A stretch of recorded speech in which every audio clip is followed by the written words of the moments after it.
আসসালামু আলাইকুম ওয়া রাহমাতুল্লাহ। সুধী দর্শক, দেশের প্রধান প্রধান দৈনিক পত্রিকার শিরোনামে স্থান করে নেওয়া গুরুত্বপূর্ণ খবরগুলো নিয়ে হাজির হলাম আপনাদের সামনে। শুরুতেই যে খবরগুলো শিরোনামে স্থান করে নিয়েছে তার মধ্যে থাকছে প্রধান উপদেষ্টা ডক্টর মোহাম্মদ ইউনূসের সভাপতিত্বে উপদেষ্টা পরিষদের বৈঠক অনুষ্ঠিত হয়। বৈঠকে জাতিসংঘের মানবাধিকার কার্যালয় স্থাপনের প্রস্তাব চূড়ান্ত অনুমোদন হয়। নোয়াখালী ফেনীর বন্যা জলাবদ্ধতা নিয়েও আলোচনা হয় বৈঠকে।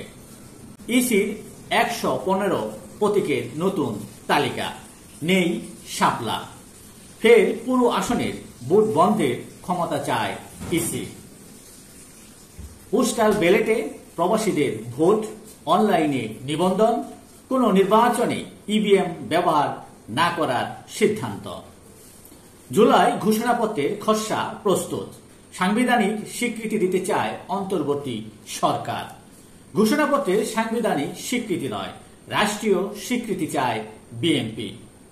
বাধ্যতামূলক অবসরে 18 বিচারক, বিচারিক ক্ষমতার অপব্যবহার করে আওয়ামী লীগকে দমন পীড়নের সহায়তার অভিযোগ। গণ অভ্যুত্থানে মানবতা বিরোধী অপরাধ, শেখ হাসিনাকে দিয়েই বিচার শুরু। রাজসাক্ষী সাবেক আইজিপি আব্দুল্লাহ আল মামুন। যে 5টি অভিযোগে মামলা হয় শেখ হাসিনার বিরুদ্ধে।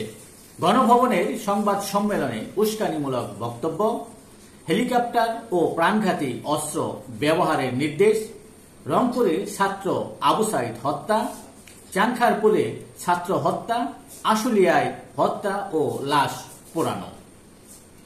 330 দিনে সংখ্যালঘুদের উপর 2500 সহিংসতা। বাংলাদেশ হিন্দু বৌদ্ধ খ্রিস্টান ঐক্য পরিষদের তথ্যে এই চিত্র উঠে আসে।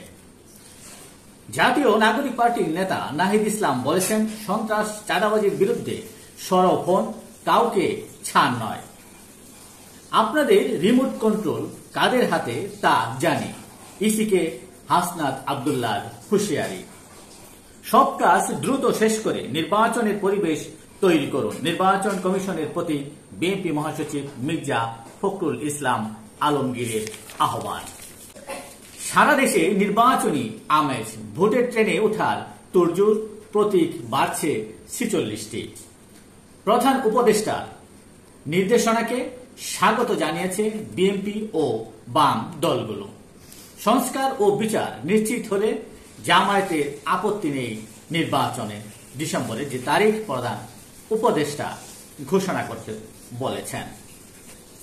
বাজার পরিস্থিতি, টানা বৃষ্টির কারণে মুরগি ও সবজির দাম বেড়েছে। কাঁচামরিচ 260 থেকে 300 টাকা, সবজি প্রতি কেজি 10 থেকে 20 টাকা বেড়েছে, মুরগির দাম কেজি প্রতি 10 থেকে 30 টাকা বেড়েছে। দেশের প্রধান প্রধান দৈনিক পত্রিকার শিরোনামে স্থান করে নেওয়া আন্তর্জাতিক খবরগুলোর মধ্যে যা যা থাকছে। গাজায় যুদ্ধবিরতির আলোচনায় অগ্রগতি, 10 ইসরায়েলি জিম্মিকে মুক্তি, যুদ্ধবিরতির ব্যাপারে আশাবাদ মার্কিন প্রেসিডেন্ট ডোনাল্ড ট্রাম্প। ফিলিস্তিনে গণহত্যা ঠেকাতে পারেনি ইউরোপ, এ বলে অভিযোগ তথা জানিয়েছেন স্পেন সরকার। ইসরায়েলের বিমানবন্দরে লক্ষ্য করে ক্ষেপণাস্ত্র হামলা হুতি বিদ্রোহীদের। ইয়েমেনের প্রতিরক্ষা ব্যবস্থায় হকচকিত ইসরায়েল ও যুক্তরাষ্ট্র। ইউক্রেনে ফের রুশ হামলা, কিয়েভে রাশিয়ার প্রাণঘাতী ড্রোন হামলা ও ক্ষেপণাস্ত্র হামলা চালায়। নিষেধাজ্ঞা চান জেলেনস্কি। ইরানের পরমাণু মজুদ আগের জায়গাতে, দাবি ইসরায়েলের এক জ্যেষ্ঠ গোয়েন্দা কর্মকর্তার। ইসরায়েলের সঙ্গে সংঘাতে 12 দিনে 12 ইরানি সাংবাদিক নিহত। পরমাণু অস্ত্রের মালিক হতে পারবে না দক্ষিণ পূর্ব এশিয়ার কোন দেশ, আসিয়ান সম্মেলনে চুক্তিতে চীনের সম্মতি। এই ছিল দেশের প্রধান প্রধান দৈনিক পত্রিকার শিরোনামে স্থান করে নেওয়া শীর্ষ সংবাদ, জানিয়ে এতক্ষণ আপনাদের মাঝে উপস্থিত ছিলাম।